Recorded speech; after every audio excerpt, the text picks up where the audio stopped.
पार्वती परमेशवरस्तोत्रं ब्रह्मनिर्मितं स्तोत्रं स्तुत्वा सर्वान् मनोभीष्टान् मोक्षान् च प्राप्नुहि। जय देवहर देव जयेशवर महेशवर। जय सर्वगुणाचरेष्ट जय सर्वसुखाधिपा। जय प्रकृति कल्याणी जय प्रकृत कन्या जय प्रकृति दूरंगी जय प्रकृति सुंदरी।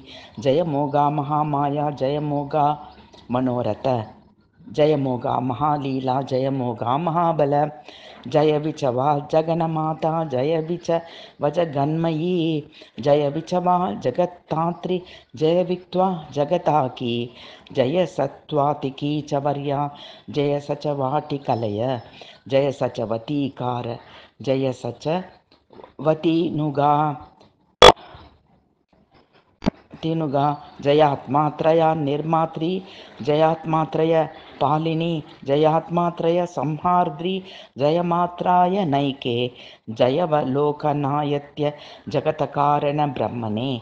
जयपेक्ष कदच्छेत् हुताबुक भुक्त मौतिका। जय देवत्या विज्ञेय स्वद्या सूक्ष्म दृशोज्वले। जय स्थूलात्म शक्त्यसा व्यप्ता विश्वा सरसरे। जय ननायक विनयस्त विचव तत्व समुचाय।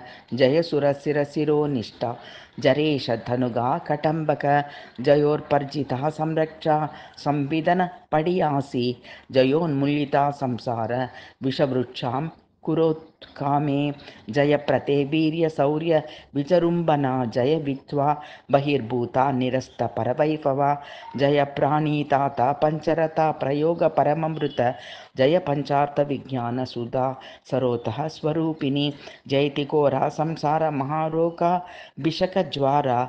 जय नाति मलज्जनाथ तामह पदलंचत्रिके। जय त्रिपुरा कालग्रे जय त्रिपुरा भैरवी।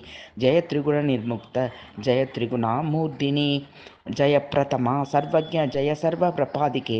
जय प्रसूर दिव्यांग जय प्रतीर्थिता माता। ग्वादेवदे परात्मा ग्वायं ग्वास नोवस। दादाभि भगवान भक्त्य प्रलां बंधम क्षमस्व।